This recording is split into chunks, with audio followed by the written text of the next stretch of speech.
Tell us a little bit about yourself and how did you get to where you are today? I grew up in America, in New Jersey specifically, and grew up in an extremely alt-right religious, now I understand it's a cult. I didn't necessarily understand it. When you're a child, you don't Yeah. really know you're in a cult. I went to school there, went to church there. My whole life was surrounded by the church once my parents kind of dove in. And my household was extremely abusive. Both of my parents were physically violent. Both were, mentally and emotionally abusive. Eventually, my mom got help, but my dad never did. And so I had this deep sense of need to feel safe and seen and heard and understood within my own home. Hmm. And having no sense of safety anywhere in my life really made me very sensitive to how much we depend on feeling safe and our happiness and our joy being grounded in our sense of home. Yeah. And I think it directly affected why I decided to become an interior designer. And then ultimately, my interior design work led me to life design. And I love to help people to get clear that in the top three most important things in our happiness, number one is our mental health, number two is our home, Yeah. the three is our physical health. And I argue that the three are reflections of each other, but I especially really focus on the first two because I think the first two affect the third. We need to feel safe and seen and heard and understood within our own home. It should not be a reflection of what other people want or think or desire or their rules or reflections of marketing. Especially in America, everybody's like redoing their home every 5 years based on whatever's trending on Instagram or some social media platform. And it's nonsense because it has nothing to do with who we are. And I think we deeply feel that. And I think as the world shut down around the pandemic, people sensed that more than they ever thought that they could. But 4 years ago, right before the pandemic, is when I took my business full time and really started focusing on the principles that I used as an interior designer. I launched group coaching, and over 2.5 years, I worked with over 100 people on these principles of intention and curiosity, courage, and defining excellence for ourselves, and really exploring a world of possibility. And after like 2.5 years and working with 100 people, I was like, I think there's something really powerful here. And I think it extends far beyond what I can do as an interior designer. As an interior designer, I can only take on my maximum, my absolute maximum is like 12 clients. What I can work with in group coaching, I was working with 20 people at a time per session, for 5 to 6 months at a time. I now shortened the sessions because I realized that I can't extend group coaching 12 months out of the year. It's just like I need some time off for me. Yeah.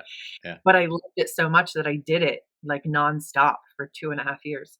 But taking those principles, and it was actually a client of mine who said that it really like clued me into how powerful it was, talking about life design. He's like the head of the neuroanesthesiology department at a massive, very powerful institution here in the United States. 1 out of every 6 doctors in the world is trained there. And he said, I tell everyone you're my life coach and interior designer. And I was like, you do?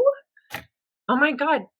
Yay. Okay. And it was like one of those moments of like self-actualization where you're like, okay, what I'm doing is powerful and it's helping people and it is as powerful as I think and I know that it is. That's awesome. Life design. What is life design? For people who have no idea, what can they imagine of life design being? The simplest way is casting off of the rules. I think we have to get to a place, especially in hyper-Western culture, we have to get to a place where we recognize that there's so much that forms our lives that is a given, right? That we've assumed needs to be there because it's always been there because we grew up within it and we can't even see it. We don't even recognize that we're living within such tight constraints, right? That tell us who we can be, what we're allowed to do, all of these things, religion, politics, all this categorization that's forcing us to view what's possible for ourselves through its lens. And so the first part of life design is learning to get curious. As kids, I was always taught curiosity kills the cat, curiosity killed the cat. It was an effort to make it sound so innocent because curiosity is in direct conflict with authority. with Mm. people who decide that they get to tell you what to do with your life. But what I've come to understand is the only thing that has authority in my life is that which I give it authority. There is no such thing as rebellion. I'm not rebelling against anything. I simply refuse to acknowledge its authority. Period. That I would like to use that talking about innovation and bringing innovation angle in as well, because one of the limiting factors of innovation is authority as well, Yes. where Yeah. you work in an organization and there's a big boss who says no, that's the way we do it, and then everyone is just stopping and says, okay, now we just do what the person is saying. Yeah. Again, America is built on, like, America's lifeblood is hierarchy. It is nothing other than asinine hierarchy. People at the top who don't even know anything. They don't know much at all. They were just kind of handed the keys to the kingdom. And so Yeah. it was a given that they belonged there because of their gender, because of the color of their skin, all of it constructs of nonsense. And so, there's this assumption of power by certain groups of people. And because there's an assumption of power, there's no accountability. They're not grown up into a sense of accountability, of curiosity, of understanding, of authenticity, of connection. Their rule is absolute because they say it is. And we've come to a place in the world where everybody's just like, no, you have no power over me if I don't give it to you. Collectively, we're being like, no. Yeah. Is that a little bit, if we just take the time, we're recording this in end of 2022, is that a Yeah. little bit the impact of the pandemic where people realized that, hey, there's something off, or is that just a time where we're living in from your I think perspective? I think everybody realized it before then. I think the key in the pandemic shutdown was that all of a sudden the world in some ways got quiet, Hmm. and in other ways it got loud, right? Because we were suddenly confined to a specific space and forced to face the actual reality of our lives rather than, because so much of our life, so much of what's around us is crafted to distract us from reality, to placate us into submission Hmm. to the authority so they can extract resources without our rebellion. I say rebellion with air quotes because I don't believe there's any such thing. but Yeah. but to extract our resources with minimal back on our part, right? It's why you see in America that wages have been stagnated for decades now. Meanwhile, the cost of living has continued to go up and up and up and up and up. And you see the wealthy getting wealthier. You see during the pandemic shutdown, 100 billionaires were minted during that time. Meanwhile, other people were just trying to pay their bills. And you see more and more people hoarding wealth at an astronomical rate. It's oligarchy all across the board. When that happens, you see the stagnation of innovation. You see great political upheaval. You see war. If you look back at history, this is what happens. You see it's not good for anybody, right? Yeah. Yeah. Powerful people get afraid their power is going to be taken from them. The whole concept of power in and of itself is absolute crap. Yeah. Right? Agree. If we Crap. if we if we dive even deeper into this, so if we say power, and there are people you mentioned already that a mental part is a key influencer of that. So Yeah, how do we give people the opportunity to dive deeper into their mental being when we look into life design, to be able to say, maybe today I'm thinking about power, but how do I learn to understand my mental being and where I am and where I want to be, yeah. to unleash the opportunity at least to step out and say, hey, power is nothing I want to do if I'm a leader, as an example. Yeah, power and leadership have nothing to do with one another necessarily. Yeah. Like, you don't need to be a powerful person to be a leader. We all lead someone, whether we recognize it or not, right? There are people in our lives that look to us for wisdom and guidance, no matter who we are. And the reality is that, that understanding that we are in community together, like getting curious about what's possible in the absence of the hoarding or the creation of power or the obtaining of power, right? When we look at indigenous communities, we can see community. We can see groups of people making decisions together. We see conflict being resolved by group discussion and being supported by elders and wise leaders and so on and so forth. We don't see imprisoning. We don't see all of these things. Many of these things are functions of this industrialized world that we lived in, when we can step back and get curious, when we can learn our history, we can get back to our roots, understand who we are, lean into one another, listen to one another's stories, listen to the stories of those who came before us.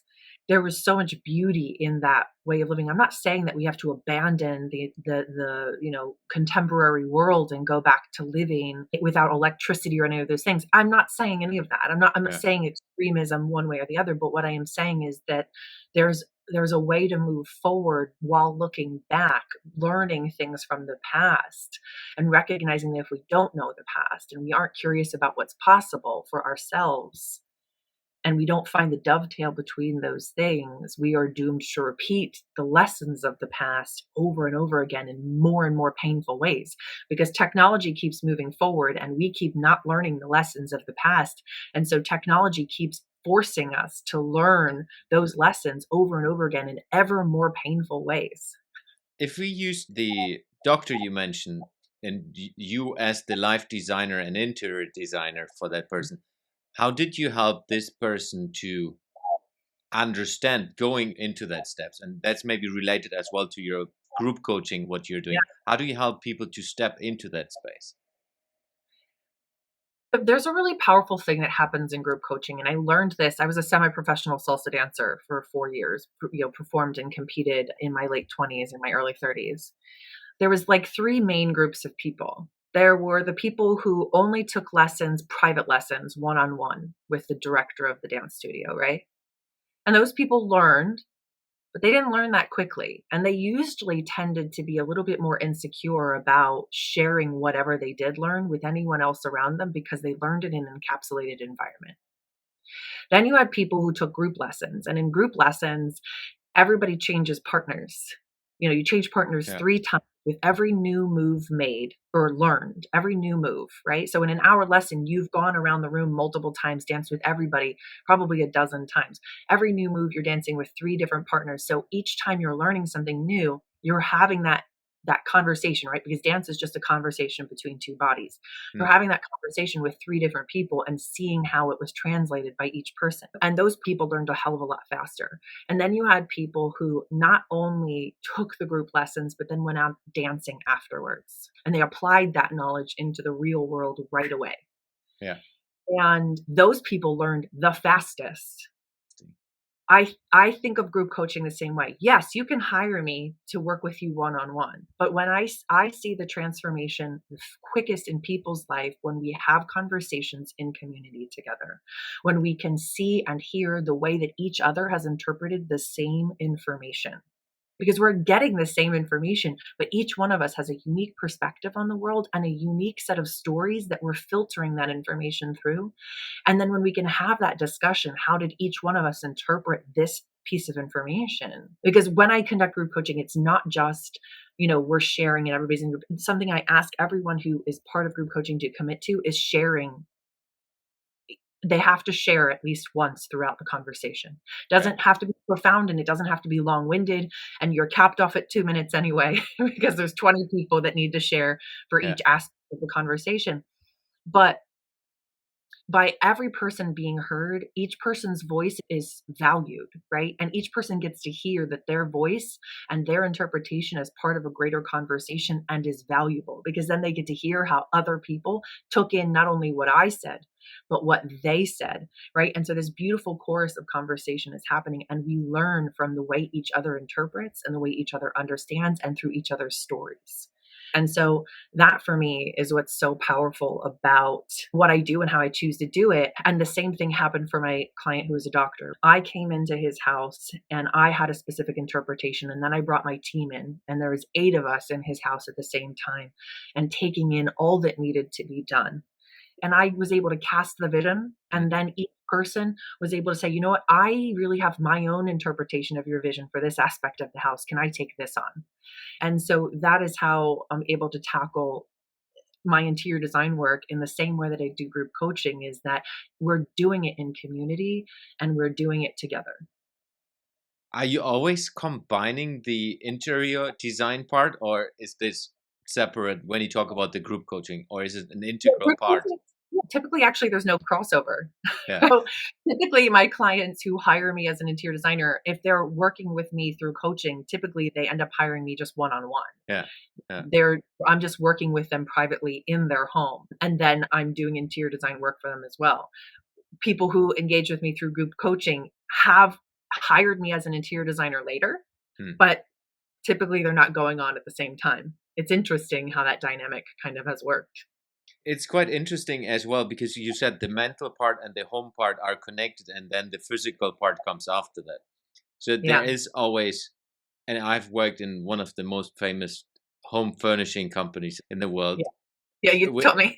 so I understand, at least I was brought up and worked there almost 12 years. So Yeah. I understand the importance of home and still the opportunities on a personal level because I've been moving 6 countries and understand when you move home, you step out of one life and go into a new life. Mm, Specifically, if you then do that across country borders in different cultural contexts and so on. Super yeah, interesting. yeah. So, when you do this in the group coaching, how do you get started? Imagine I'm a new person, I'm coming into a new session. Is that always when you start a new program, is that every person is new and everyone gets to know each other? Or is it already there are people who have started earlier and someone Yeah. new is joining? How does that work? Yeah. This session, it'll probably be all new people, these 2 new sessions, because I took a break. I took a year off. I needed to, like, recuperate. And I also, in that time, rebranded my business and kind of relaunched things, so I needed to take that breath. But over the 2.5 years, when I first launched group coaching, at first, it was a brand new group, and then there was, like, half of the people would stay on, or a third of the people would stay on, and then it would be all new people. And, I thought that there might be, like, I to me, it just flowed really well because of the way that I conduct things, because, in fact, I ask each person to stay committed, and go around and share, and it's not anyone allowed to dominate the conversation. So each person is limited to 2 minutes for their sharing, and I keep that really strict. I will literally cut someone off. You'll kind of get a warning. I'll, like, look at you.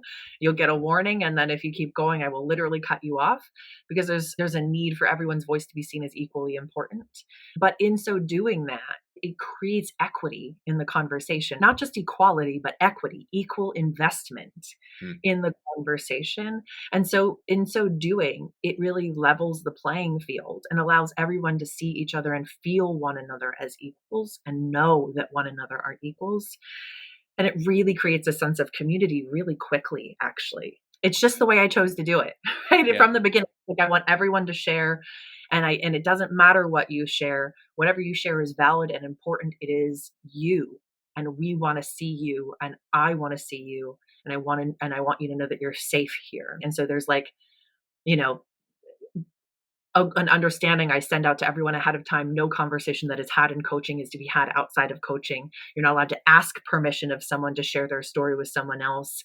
It's only theirs to offer. There's a whole Yeah. criteria that people send ahead of time to understand the boundaries around the conversation. And so that there's an expectation of respect and privacy and so on and so forth ahead of time. And then before each session, I'll send out maybe a short reading, or maybe a YouTube video, or something that kind of sparked or reinforces whatever conversation we're going to have for that week. And I usually send it like 2 to 3 days ahead of time, so people have a minute to, like, marinate on it and dive into it for themselves, and then us to have the conversation together. So, and then also, most of the time I'll provide, like, some kind of additional reading. Maybe there's a book or a paper or something that someone has read that somebody can then dive into it even further after the conversation. So it's this multi-level process that people can choose to engage in at whatever level that they want to. And obviously you're going to get out of it what you put into it. But yeah, to answer your question, when it's a whole new session, it can feel like awkward at the beginning, I think, for people coming, because nobody knows each other, but, I don't feel that way, and so I just kind of usher everybody into the conversation pretty quickly. And Yeah. what I do typically is, when people sign up, I reach out to them individually, and if they're open to it, I'll schedule a Zoom call with them, like, for just 10 to 15 minutes so I can get to know them on a personal level and why they decided to join group coaching and what they're interested in getting out of it so that I understand who they are and they have a connection, a direct connection to me. Yeah. And at least, they have at least one anchor point in the conversation before we're kind of diving in. Makes sense. Are you then Yeah. doing that physically or online these days? Online. Yeah, Google Meet or Zoom, either way. Yeah, it makes it easier because at first I was doing it in person. For the first 2 years, I did it in person, and then for the last half of, the last 6 months, I did it was during the pandemic, and so we couldn't meet. Or yeah, I guess maybe about a year before I ended it, we started doing things via, Zoom, and it changed things, but not as much as I thought it would. It is better in person, but by doing it via Zoom, then I can work with people all over the world. They could be anywhere they want to be or need to be, and so it makes it a little more convenient for everybody. What I've seen running communities, not in a coaching sense, but just connecting people from different parts of the world, it's also giving way deeper diversity and more breadth Yes, to a discussion, especially when you talk, I guess, at least about life design and how different we are, but how similar we are as well. Even exactly. if you live on different continents, you have Yeah. never met each other, grown up in different cultures, there's Yes. still, like you mentioned, similar limiting beliefs which you get taught through the system you work in, your system you grow up in. Yeah, absolutely. Yeah, and the thing that I love about it is when I first launched it, I thought that the group would probably end up being mostly women, but it wasn't. It ended Interesting. up being a 50-50 split for the entire time that I conducted it. It was almost exactly every new semester, and I would, like, open it back up every 6 months, see who wanted to stay on and see who wanted to step away. Now I do it for 3-month cycles.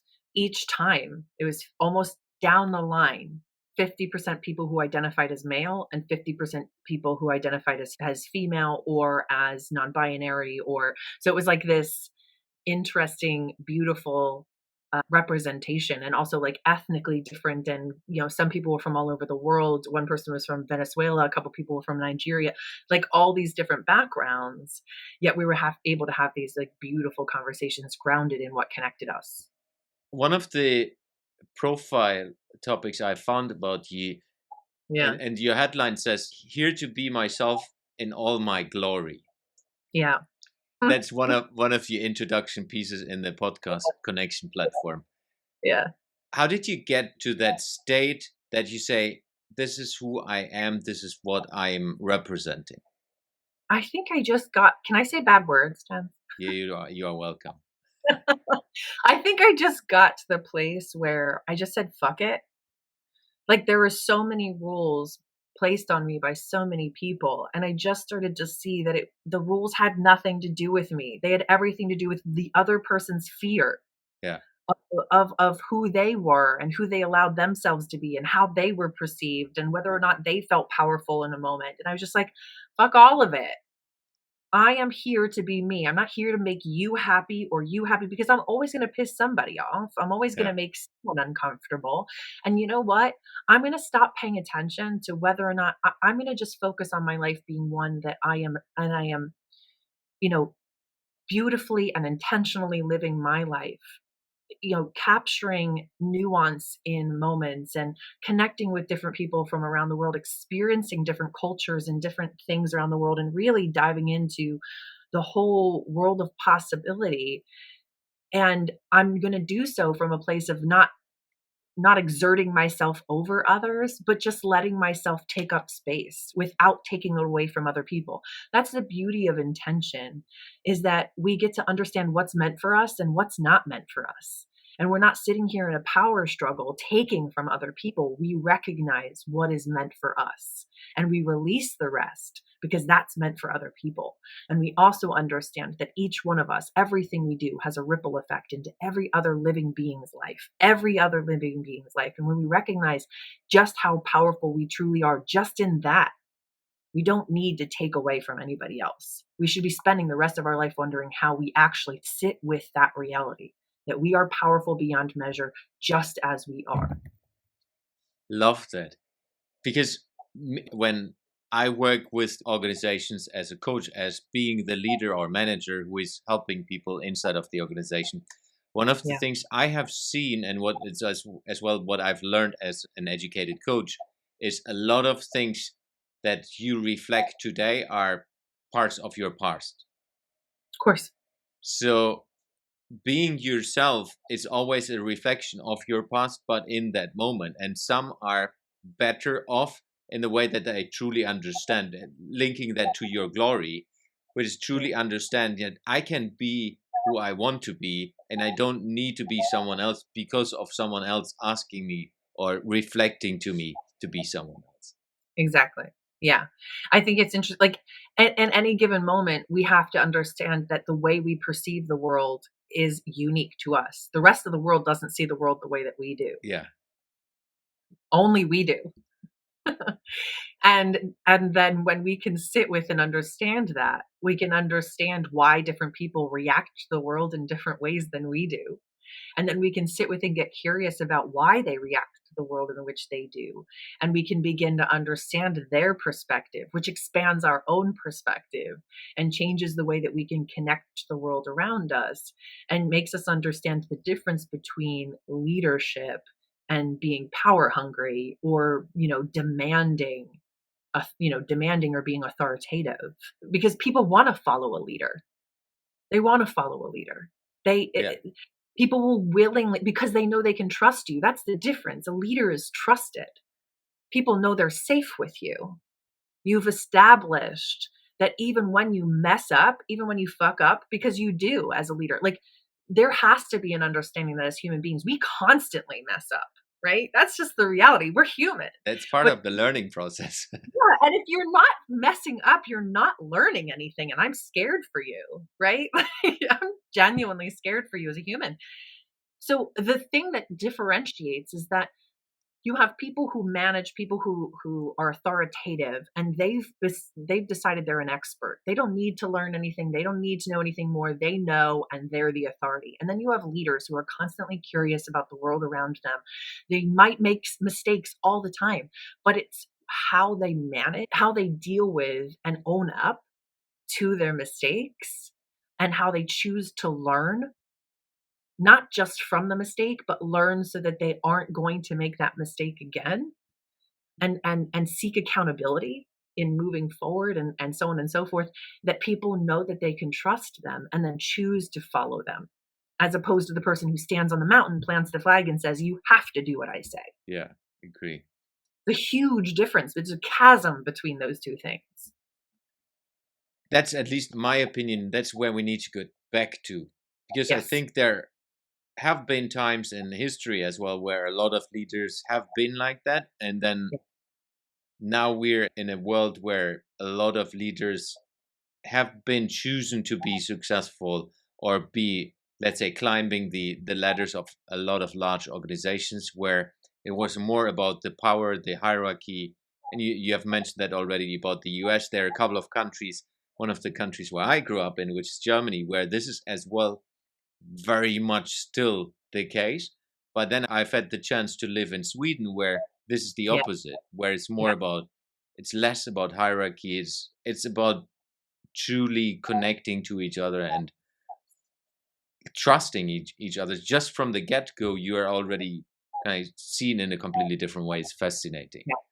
Yeah, exactly. And that's, I think, when I look at countries like Sweden, like Finland, like Iceland, and even Scotland is making a lot of strides to, you have these countries that are making strides to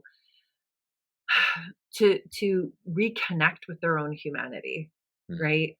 And to see each other as human beings, not something to be controlled or lorded over, Yeah, right?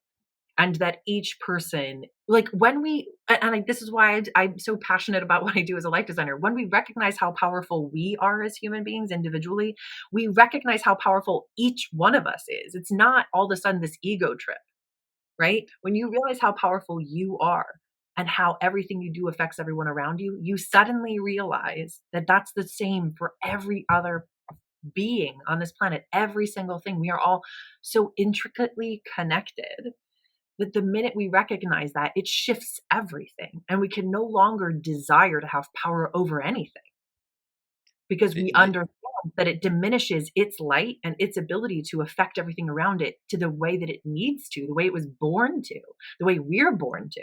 Because by diminishing someone else's power, we diminish our own. Yeah. The challenge to get to that state means you need to step back and reflect. Yes. And in our crazy busy world where we live in, a lot of people are just not taking the time for themselves to reflect, step Yeah. back, and truly think about themselves because we're just busy. Yeah. Well, busy is a curse word, and Yeah. busy is what we do to keep up with others' expectations of what our life should look like, right? Because when we really have to like, and that's again a part of what I talk about as life design is busy doesn't need to be part of our repertoire at all because busy keeps us from joy. Busy keeps us from connection. Busy keeps us miserable. Busy is a tool of hierarchy. Yeah. Think about all the things that keep us busy. They're all distracting us from true connection. No one's going to get to their end of their life and say, I really wish I had spent more time, you know, on TikTok, or I wish I had spent more time, sucking up to my boss so that they would like me more, even though like you should never have to do that. Who you are is enough, right?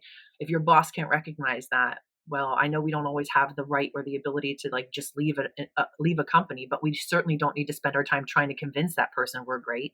People either are willing to recognize your greatness or they're not. So we don't Yeah. need to busy ourselves with trying to prove that we're great because we are, simply because we are. So like when we start to shed all of these beliefs, we suddenly find time we didn't know we had.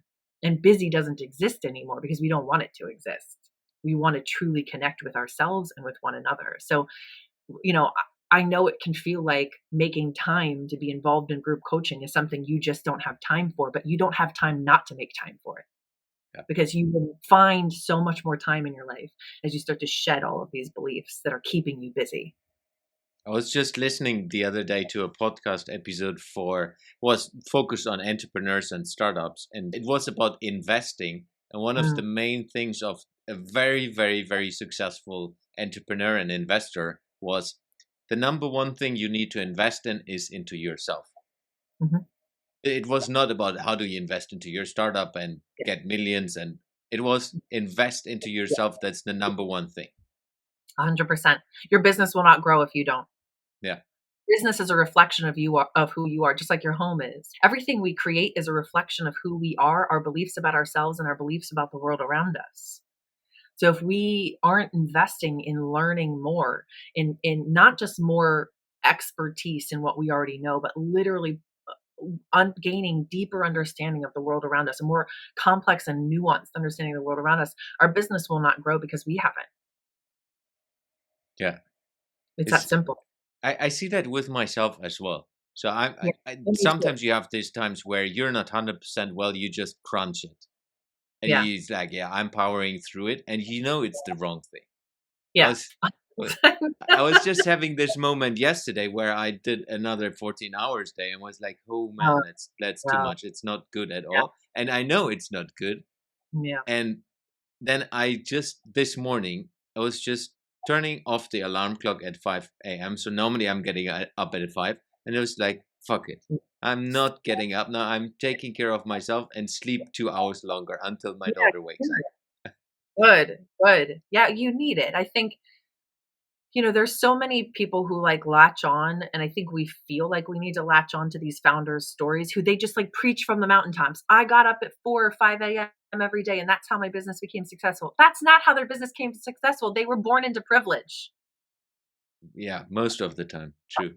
They But were born on in the other hand, They weren't. They were surrounded by people. They had a specific amount of privilege because who they were in society. But like there's also other founders who didn't get up till noon every day and work till 4 a.m. Like your success is not based on what time you get up in the morning or any of those things. Your success is based on your perseverance, B, your cleverness and curiosity, your personal growth, and your ability to, because your curiosity is tied to like how you can respond to a moment, right? The business isn't doing well and it's not doing what I thought it was going to do, and I'm not connecting to people the way that I thought that I could.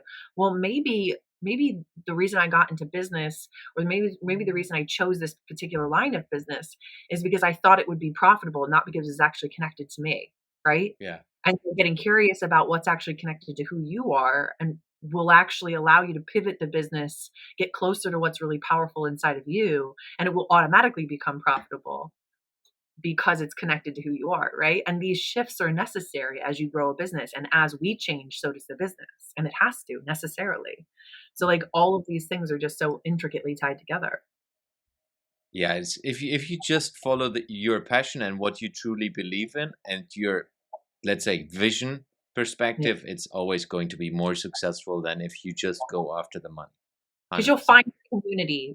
When people see you passionate about something, you'll find your community. You'll find Yeah. people who help champion that, and it can be really hard. I'm not going to say that just because you find your passion, all of a sudden you're going to find your community. It doesn't work that way. No. It certainly didn't work that way for me. But the further I get into things, the more I know I know what I know and I know what I don't know. And the more people come alongside me to help champion because they see my comfortability and they see my passion and they see my connection and they are like, yeah, I want to be a part of that. Yeah. So that's really that's why, I'll always come back to just what you said, is that it's about a personal growth. It's not about anything else. Get into the last part of the podcast where I'm asking a couple of questions that I'm asking every guest. If you can work with a project that is impacting every human being on Earth, what project would you choose to work with and why? I would do exactly what I'm doing. Empowering people to reconnect to their curiosity and to possibility is a deeply powerful thing. And watching how it changes people's lives over the months and over the years of working with them, or after we've done coaching for maybe a year or something, and then they move on and then we stay in contact, and like, you'll never guess what happened, right? I took this new opportunity, or I got into this relationship, and I've really moved to a new place, and I found all these incredible people who I love to connect with. Just staying connected with people and seeing the joy that shows up in their life as they dive into the work is incredible. It's my favorite thing. And I know that has its part in changing the world. So I'm fully invested in what I'm already doing. Great. Next question. What advice would you give to a young innovator? Take a deep breath and don't be afraid to wander. Don't be afraid to go and try something without any desired outcome. That's what curiosity is, right? When we just approach a situation without any specific desired outcome. There's so much that we learn when we can just sit back and trust that we are enough and that our brain and our being is capable of so much more than we've thought it is. And when we just take a breath and can take a moment and sit with that, we accomplish so much more than when we stay busy. Love that. So important for young people. Yeah. Where can people find you? Find me on my website. All of my social media and all of that is there. But you can also email me, shana@consonate.world. Absolutely. I love when people reach out and have questions. So don't be afraid. I'm the one who checks it. So coming directly to me. I used to have my assistant check it, but it was just so much more powerful for me to check it myself. So it'll come directly to me. So don't be afraid to reach out. Yeah. Super. Shana, was a pleasure to have you on the show and really loved our conversation. Thank you very much for being on the show.